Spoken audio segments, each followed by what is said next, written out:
It's good to see you again. You know, the earth moved. I'm not talking about the summer of 1967 in the backseat of your dad's Chrysler 300 at the Crescent Drive-In.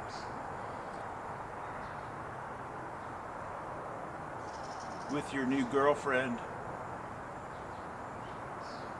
I'm not talking about that earth movement. I'm talking about late 1811, early 1812, when the earth moved as a result of the fracturing of the New Madrid Fault. That time when the earth moved, it caused the Mississippi River to flow backwards for a period of time and formed the only natural lake in the state of Tennessee, Reelfoot Lake. We're going to go visit. Let's go.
Good morning, it's 6:09 a.m.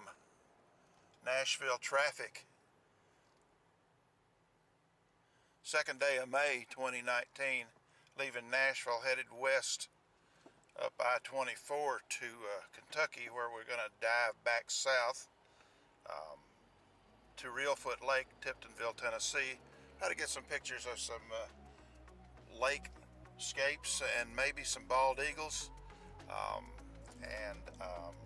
We'll see whatever else happens. Leaving early, won't be able to get checked in until this afternoon, but gonna use most of the day to reconnoiter, possibly get some shots. We'll see how the light is. So forecasted to rain the next 3 days, or parts of the next 3 days. So you know what they say, whoever they are, bad weather makes good photography. So we'll see. Check in soon.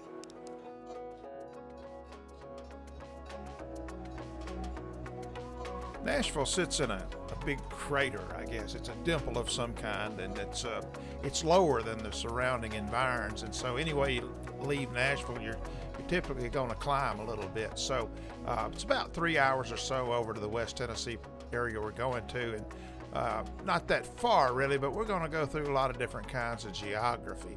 So when you climb up out of Nashville, you come up on these plateaus, and here you see Kentucky. All of a sudden it's flat as Saskatchewan or parts of Texas, and it always strikes me how pretty this part of the world is in the bluegrass state until you see something like that over your head, and that's a big weather front coming up, and left is generally southwest, to the right is Yankee land, and it's always nicer in the south. So that's what's going on there. But I'm headed into some weather here, and it's kind of interesting the way there's a fine line of demarcation there. So let's see what we find up the road.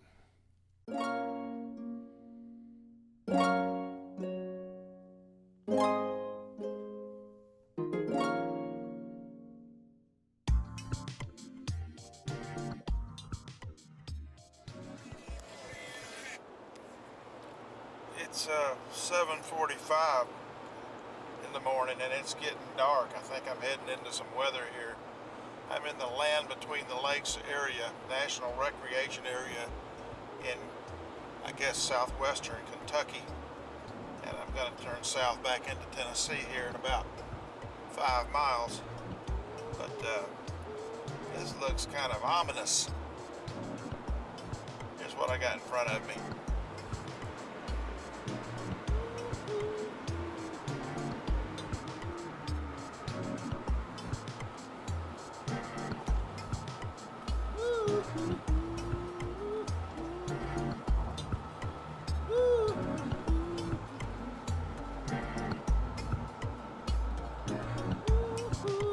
Mercy.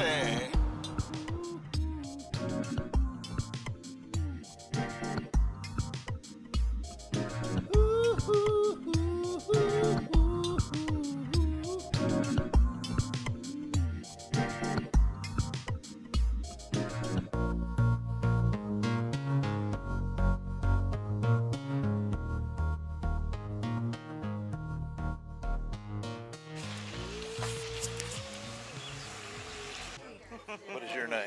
I'm Debbie. That's Debbie. About 2 weeks. All right.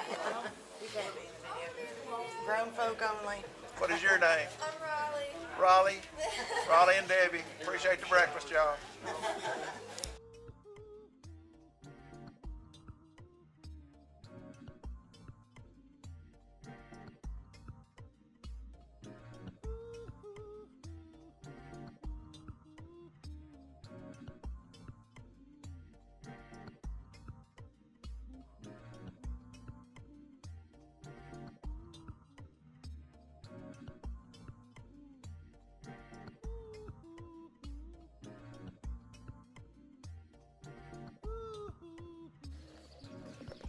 A lot of thunder. I don't know about lightning, but plenty of thunder.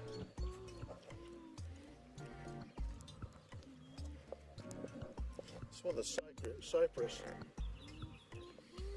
boardwalks on the edge of Reelfoot Lake. Wet day. Appears to be a dead gar right there. Yeah.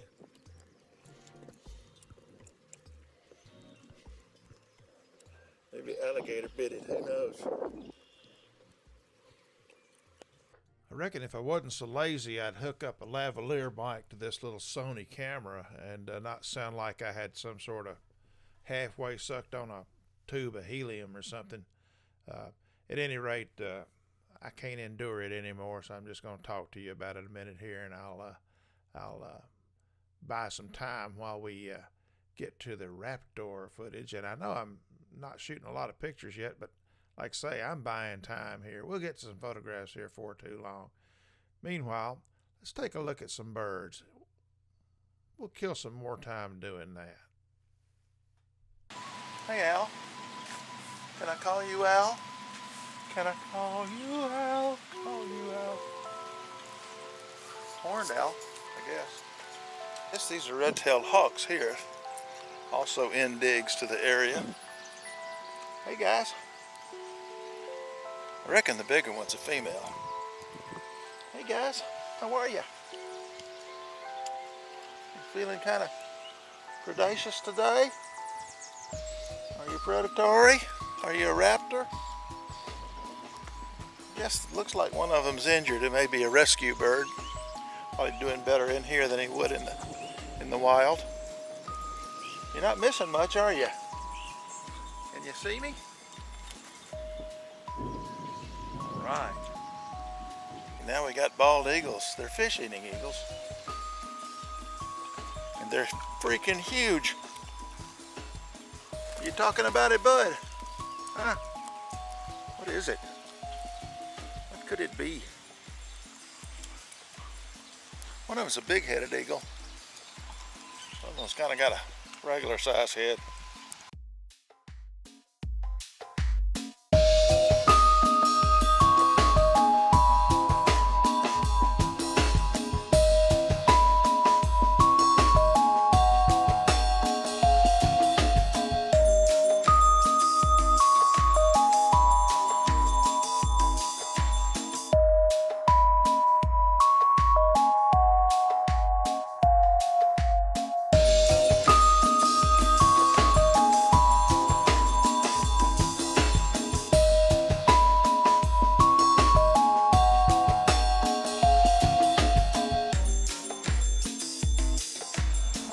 the locals, they said the weather was for the sun to shine between 4 and 7 this evening.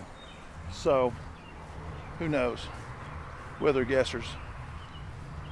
So I found a composition down here, I think, and since we don't have great light, maybe we can, it got dark in here, didn't it? Maybe we can work with a pretty good composition to satisfy us. These cypress trees they're everywhere and they're kind of neat, but I don't know. It just could get repetitive if you're not keeping an eye peeled for a little bit of different of a look. So what I've got is I've got these 3 right here. 1, 2, 3. I'm thinking right in here somewhere we'll set up a composition and see what we can come up with.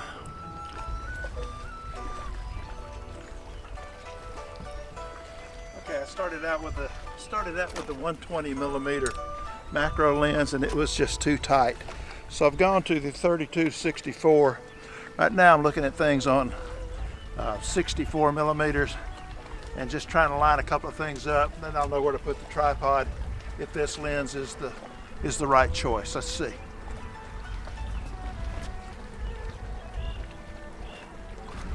Okay, hello. All right, I've got the 32-64 lens on here. It's about 50 millimeters, and I don't know what that equivalent is, maybe 35 on a full frame DSLR. I'm going to put my Nisi filter holder on here, at least the ring with the built-in polarizer, and see if it makes any difference to the light as flat as it does. I don't know if it will or not. It may help to take some shine off the water. We'll just see. Yeah, it darkens up the water, and I'm not so wide that it does a weird thing with the polarization. So I'm going to shoot this first shot polarized, and I have no idea about exposure yet. We'll see if I can't get you a little closer here so you can see and hear what's going on. Okay. I thought we may have to do this. I'm going to put the 4-stop neutral density filter on. It's a Nisi or a Haida or something. They both are excellent filters. Oh, now we're way underexposed. Let's see. Let's go back to, okay.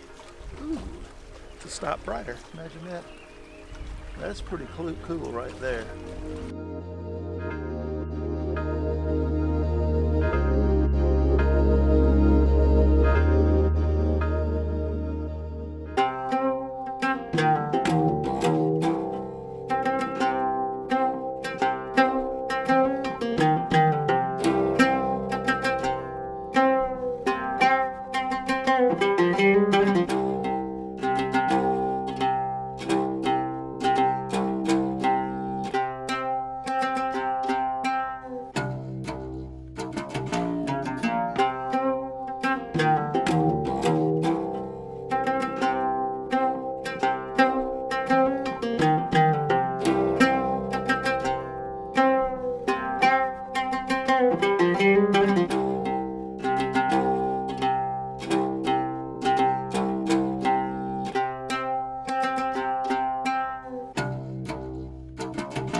It's day 2 of my trip to Reelfoot Lake, and given the weather and the accommodations and some other factors, I think I'm going to call it a trip and head generally back towards Nashville in Middle Tennessee, but I'm taking a different route, and we may in fact discover something as we roll along. I know that Carl Perkins' boyhood home is on the route, but I don't know if I'm willing to share that with you or not. We'll see. We'll catch up here in a little bit.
That's going to put me in the ballpark. Let me show you what I'm doing here.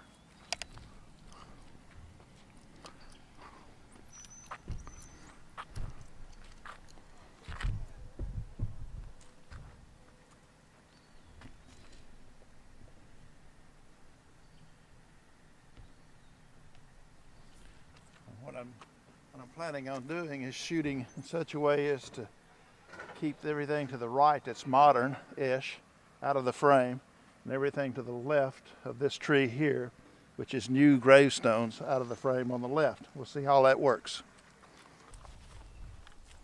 Now, I'm not using any filters on this. The light's flat. We've got an overcast day here, so unless the exposure looks like it could benefit with a polarizing filter, I'm not going to use anything. I'm just going to frame it up and take a shot and see what it looks like. How are you?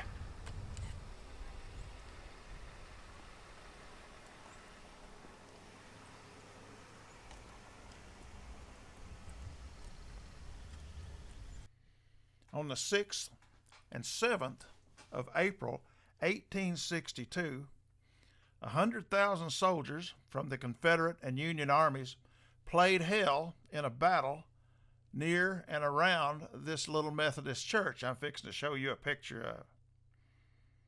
Shiloh is the name of the church, and it's from the Hebrew, and it means quiet or rest.